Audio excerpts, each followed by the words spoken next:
जैसे ही movie start होती है हमें दो बाइकर्स स्टंट करते हुए दिखाए जाते हैं। दोनों बाप बेटा थे। बेटी का नाम जॉनी होता है और स्टंट करते करते जॉनी की बाइक का बैलेंस आउट हो जाता है और वो गिर जाता है। शो से फारिग होने के बाद जॉनी के फादर गुस्से से कहते हैं, देखो आज तो ऐसा हो गया, लेकिन आइंदा तुम अपना फोकस पूरा का पूरा अपने काम पर रखना। वो घर जाता है तो उसकी नजर नीचे गिरे हुए एक पेपर पर पड़ती है। जब वो उठाकर उसे पढ़ता है तो उस पर ही क्लियरली लिखा होता है कि उसके फादर को चेस्ट कैंसर है। वो काफी परेशान हो जाता है और अपना ध्यान इधर उधर लगाने के लिए वो अपनी बाइक को रिपेयर करने के लिए चला जाता है कि तभी वहाँ पर एक बूढ़ा आदमी आता है और कहता है कि जॉनी, मुझे तुम्हारी बाइकिंग स्किल्स काफी अच्छी लगती हैं और हो सकता है कि किसी दिन तुम मेरे लिए भी काम करो। जॉनी उससे पूछता है कि अच्छा, क्या आपका भी कोई शो है? तो वो कहता है कि हाँ, दुनिया का सबसे बड़ा शो। उसके बाद वो उससे कहता है कि तुम्हारे फादर को कैंसर है ना? तो जॉनी हैरान होकर पूछता है कि आपको किसने बताया? वो कहता है, इस बात को छोड़ो, मैं तुम्हारे फादर को बिल्कुल ठीक कर सकता हूँ, लेकिन इसके बदले में तुम्हें मेरी एक बात माननी पड़ेगी। जॉनी उससे पूछता है कि चलो बताओ, कितने पैसे लोगे तुम इस चीज के? तो वो बूढ़ा आदमी कहता है कि तुम्हारी सोल यानी तुम्हारी रूह। इस पर जॉनी काफी हंसने लगता है क्योंकि उसे इन बातों पर यकीन ही नहीं आ रहा होता। वो बूढ़ा आदमी उसे एक कॉन्ट्रैक्ट पेपर निकाल कर देता है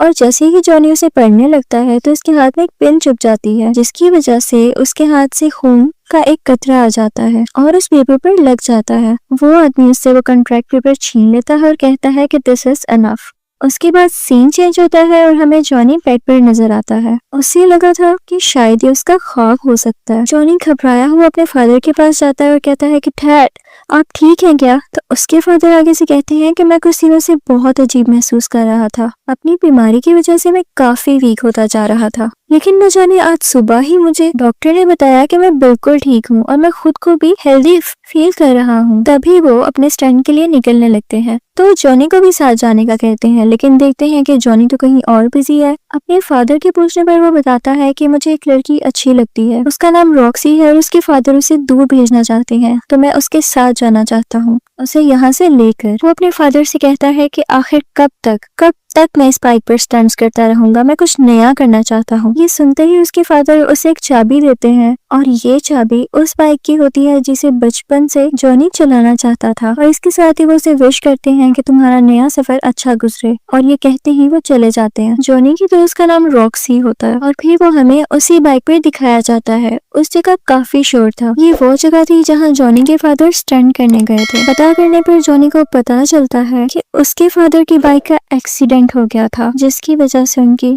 डेथ हो गई। फिर उसके सामने वही आदमी आता है जिसने उससे कॉन्ट्रैक्ट साइन करवाया था। जॉनी अपने फादर की डेथ को लेकर काफी परेशान था और इसी परेशानी में बाइक चलाते चलाते वो स्लिप होता है और बहुत बुरी तरह गिर जाता है, और यहाँ पर वो आदमी दोबारा दिखाया जाता है। उसे देखकर जॉनी गुस्से से कहता है कि तुम मेरा पीछा क्यों नहीं छोड़ रहे? तुमने ही मेरे फादर को मारा है, तुम कैसे जानते थे कि उन्हें कैंसर है? वो बूढ़ा आदमी कहता है कि मैंने तो उनका कैंसर बस ठीक किया है, लेकिन हमारी डील में वो कैसे आ सकते थे? वो जॉनी के करीब आता है और उसकी चेस्ट यानी सीने पर हाथ रखकर कहता है कि मैं दोबारा आऊंगा। वो कहता है कि भूल जाओ अपने दोस्तों को, अपने रिश्तेदारों को और अपने प्यार को, तुम अब मेरे अंडर काम करोगे। ये सब होते ही जॉनी को झटका लगता है और वो गिर जाता है और उसकी आंखें आग की तरह लाल हो जाती हैं। उसके बाद वो रॉक्सी के पास जाता है जिस जगह से उन दोनों ने मिलकर जाना था, लेकिन वो उसके पास नहीं जाता बल्कि आगे चला जाता है। फिर हमें कुछ साल बाद का सीन दिखाया जाता है जब जॉनी बहुत बड़ा स्टंटमैन बन चुका था। यहाँ पर जॉनी ने बहुत डेंजरस स्टंट करना था जिसके नीचे काफी ज्यादा कार्स को पार करना था। ये करते करते जॉनी का एक्सीडेंट हो जाता है और उसकी बाइक और वो खुद बहुत जोर से गिरते हैं। सब लोग उसके पास आते हैं तो उसकी आंखें बंद देखकर डर जाते हैं। कुछ देर बाद उसकी आंखें खुलती हैं तो वो पूछता है कि क्या मेरी बाइक ठीक है? तो सब कहते हैं कि हाँ। लोग काफी हैरान हो जाते हैं कि उन्हें तो कोई चोट ही नहीं आई। साथ ही टीवी पर ये न्यूज ब्रेक हो जाती है कि जॉनी बहुत स्ट्रॉन्ग स्टंटमैन है और उसे कुछ नहीं हो सकता। जॉनी के दोस्त उससे कहते हैं कि लगता है कोई फरिश्ता तुम्हारी जान बचाता है। तो जॉनी आगे से कहता है कि फरिश्ता या शैतान।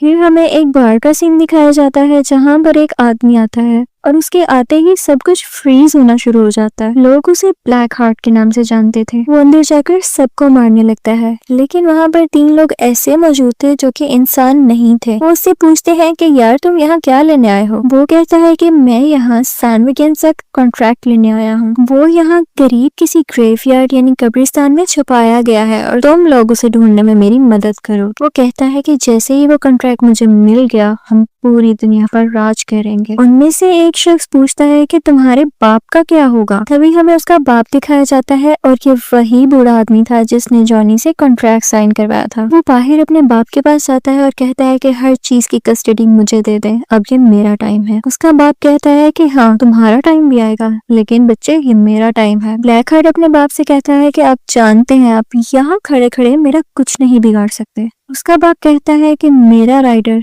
तो मैं नहीं छोड़ने वाला। ब्लैक हार्ट उसे टॉन्ट करते हुए कहता है कि वो गोस्ट राइडर मैं तुम दोनों को जिंदा दफना दूंगा, और ये सुनकर वो वहां से चले जाता है। ये बूढ़ा आदमी एक शैतान था और गोस्ट राइडर इसके अंदर काम करता था। उसके बाद हमें जॉनी दिखाया जाता है जो कि अब तक की सबसे बड़ी जंप लगाने के लिए तैयार हो रहा था। वहाँ कुछ रिपोर्टर्स उसका इंटरव्यू लेने के लिए आते हैं, तो जॉनी बोलता है कि मैं किसी को इंटरव्यू नहीं देता। तो पीछे से एक लड़की की आवाज आती है कि क्या अपनी दोस्त को भी इंटरव्यू नहीं दोगे। असल में वह रॉक्सी थी। तो जॉनी उसके पास आता है और अपना इंटरव्यू स्टार्ट करते हैं वो लोग। जॉनी जब वहाँ स्टंट लगाने के लिए जाता है तो वहाँ गाड़ियों की जगह 6 बड़े हेलीकॉप्टर्स होते हैं और आज जॉनी ने इन हेलीकॉप्टर्स के ऊपर से जंप लगानी थी। अब टाइम आता है जंप लगाने का और दिखाया जाता है कि जॉनी ने बड़े आराम से जंप लगा ली। सब लोग बहुत हैरान होते हैं। इसके बाद वो रॉक्सी से मिलने जाता है जो कि उससे बहुत नाराज थी। वो इसलिए क्योंकि इन दोनों ने मिलकर कहीं दूर चले जाना था, लेकिन जॉनी उससे मिलने तक नहीं आया। लेकिन जॉनी उसे किसी तरह मना लेता है और रात 8 बजे वो लोग एक मीटिंग रखते हैं। जॉनी जब रेडी हो रहा होता है तो देखता है कि उसके हाथ काफी रेड हो गए थे,